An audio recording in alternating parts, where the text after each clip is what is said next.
Hello everyone, bonjour, bonsoir, welcome back for another video in No Break November. This will be one about lock repair. As you can see, these before and afters. There was a lot of repairing here. If you guys are interested in the details, stay tuned.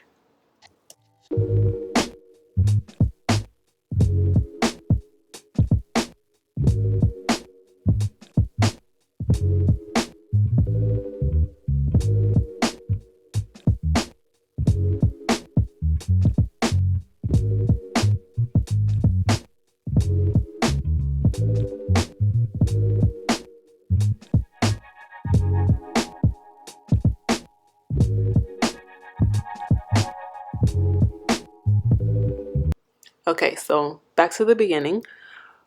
Part of why she needed repairs, which obviously, as you can see in the clip, there's a lot of thinning going on, a lot of hair growing outside of the lock, and her and I had a really nice conversation about why that happens, how to prevent that, and many other things dealing with her locks and keeping them healthy and making sure they never get back to this point again. And I'm going to share some of that with you all during this video. Okay, so before we get into the conversation of how and why, per usual, I'm going to show you guys how I repaired her locks without using any additional hair. So her hair is clean. If it wasn't clean, I would have washed it first before doing this. And because I'm experienced in using the crochet tool, I'm not going to dampen her hair first. I'm just going to work on her hair dry. So pretty much I'm going to I take one of her sections that is outside of the lock, and I make the lock meet it about 1 to 2 inches from her scalp. As you can see, some hair is kind of curved because that hair was long. So that's giving myself a guideline of where I want the hair to bunch up at. So I'm pretty much going to form a artificial bud, like if your hair was new and it was budding, to bunch up the hair and create that thickness that she was missing. So after I do that, I'm going to, like as you see, wrap it around as I'm going to retwist, and then I'm going to take that bulb of hair and I'm going to mold it using the needle. I'm going to mold it and make it cylindrical and the same thickness as the hair. Now the thickness, you can control the thickness by how far or how close you put that first section of hair that I used to the scalp. So if I wanted it even thicker, I would put that section of hair even closer to the scalp because it would make the bulb even bigger. If I wanted it thinner, I would stretch out that section of hair along the rest of her locks and just pull the rest of the hair in. But because I was wanting to create thickness, I pulled it up some. So this is me just shaping it up, and this is pretty much what I did to her entire head where there was thinning. Now where there was not thinning and there was just hair growing outside of the lock or just in need of a lot of TLC, I just pulled the hair into the lock, and I will show you that later on.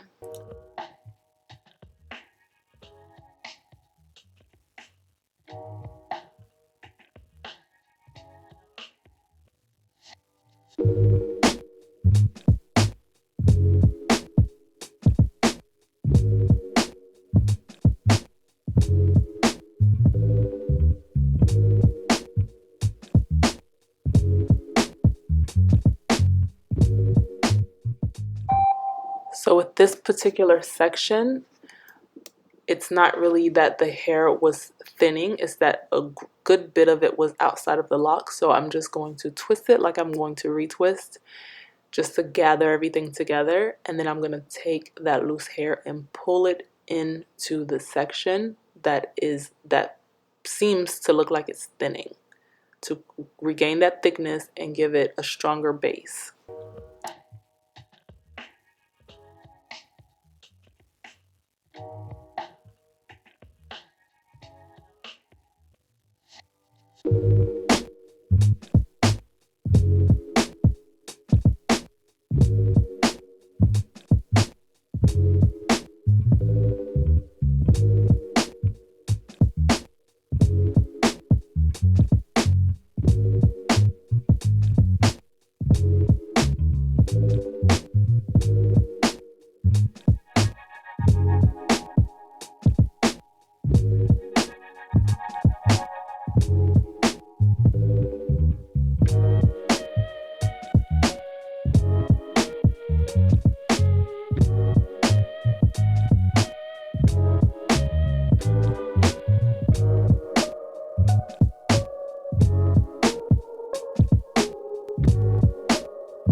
This one is an even better example. It's a bigger section and the lock is not thinning, but it can appear to be doing that because it's the hair is not, all of the hair is not inside of the lock, and then the hair is also stretched from styling. So it appears to be thinner, but as you can see, the tool that I'm using is one of my crochet tools. You can buy it in my shop. It is in the link in the description. The way that I'm pulling this hair in, I am not ripping, I'm not just forcefully getting that needle through. I am going in like a kind of a stroking pattern to where I flick the needle outside of the hair. I gently flick it out and pull the hair in and flick it out, pull the hair in, flick it out, just a continuous motion of doing that as I roll the hair, twist the hair, make sure I get every angle of the hair. I'm not pulling and forcefully ripping anything. And that's why if you're a beginner at using this tool, it's best to work on wet hair.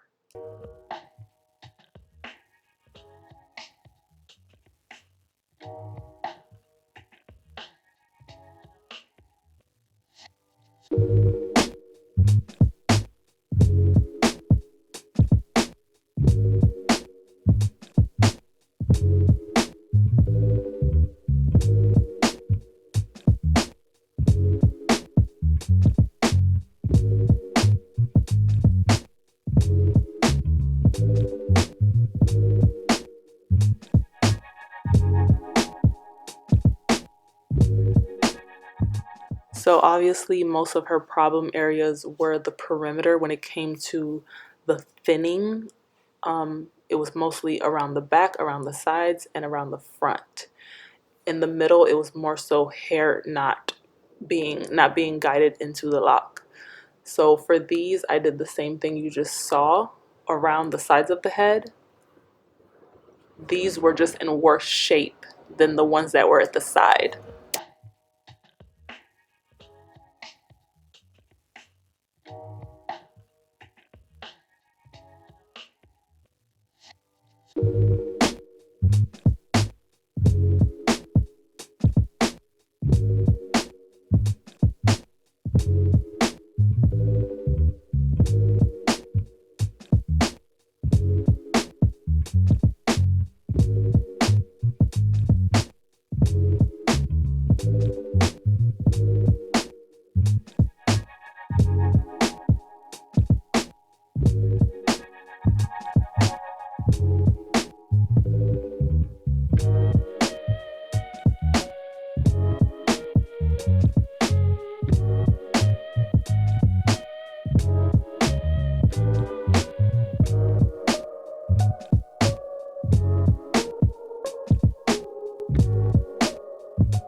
Okay, so I'm gonna talk through this one as well. So So as you can see all this hair that's out, I'm going to take the section that is significantly out of the lock and cross it over to where the mature, the firm part of the lock is, to indicate how close I want it to be, and then how big I want that bulb of hair that you see above the needle to be. So I'm going to take that excess hair right there and just put it into the mature parts of the lock. So once I've done that, I'm going to go back into where that bunch or bulb of hair is above the needle, and I'm going to use that to create the thickness that was missing. And usually the basic thing that would be done for something like this is people would either wrap the loose hair around the lock, which can be done if it's not severe. In this case, this is severe, so wrapping the hair around the lock would not work in this situation, or it wouldn't work as well and it wouldn't stay. In the next wash, all that wrapping would be gone. So this way, this will stay, and her retwist will last even longer. She won't have as much hair trying to come out. Another thing that I've seen done is hair being wrapped around the thin parts to give it support. I prefer to either, as I did here, utilize her hair and create the thickness and create a solid base that she needs. Or if she didn't have enough hair there, and I'm just showing you guys my tool here. This is a 1.5, not 1.5, it's a 0.5. You guys like to ask what size I'm using. It's a 0.5 crochet needle from my shop. But if she didn't have enough hair for me to do this, to create the thickness, I would use some Afro Bolt kinky hair and fill in the thin spots. She doesn't have that going on here, so I'm not going to show how I do that. If I do get someone in the future who needs that, I'll show you guys how I do that. Okay, so now onto our conversation as to how and why. So how this happens is she has not retwisted in a very, very long time.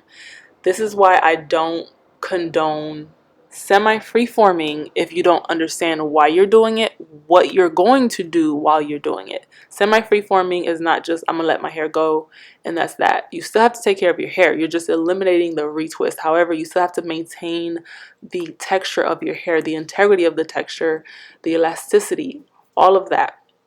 So basically, when it comes to her hair, her specifically, the reason the perimeters are thin is because she would pull her hair back into a ponytail or she would slick it back.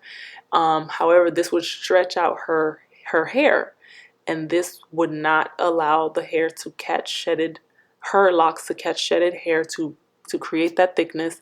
And stretching the hair out like that is kind of like if you were to stretch the hair with heat. It's not as damaging as if you were to stretch it with heat, but for locks it is pretty damaging because now you're interrupting how the locks form, how the structure of the lock begins to form.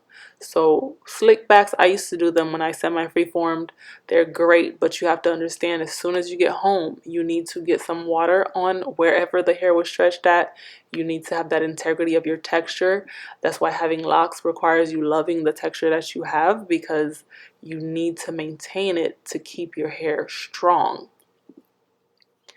And another thing is dryness that can cause this. A combination of the both or just one, but usually it's a combination. Dryness, dry hair, not moisturizing your hair properly in accordance with what your hair type is, your hair porosity, your hair density, and texture is.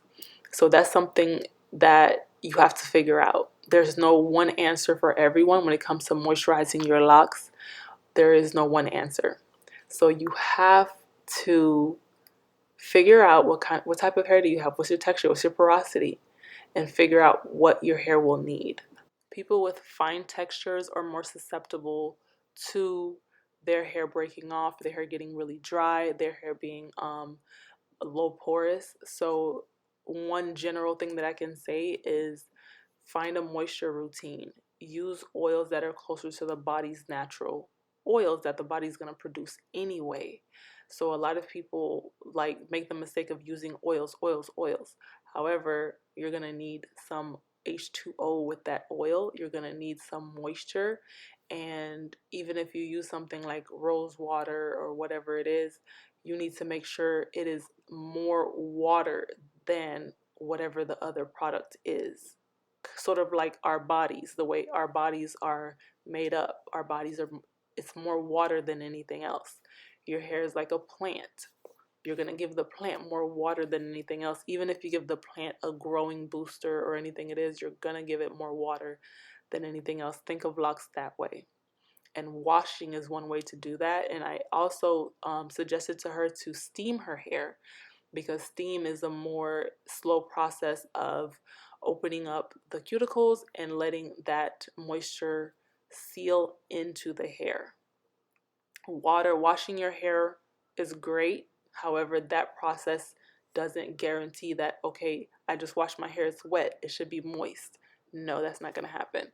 You have to take more steps, especially if you have hair that's susceptible to dryness. Okay, that was a lot, I know.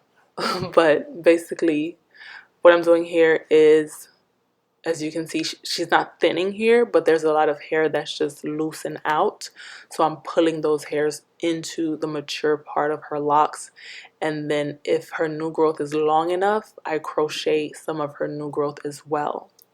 Now I'm diving into the middle part of her hair, and this is completely normal. This right here is healthy. It's not that it is unhealthy, but there is potential here for it to get bad. So I'm gonna maintain it right here again with a crochet needle. I'm gonna get her loose hair that has not been locked yet closer to the scalp in terms of the locks starting to form. That way her retwist will do more good, and it won't be in vain that she's getting a retwist or whatever it is.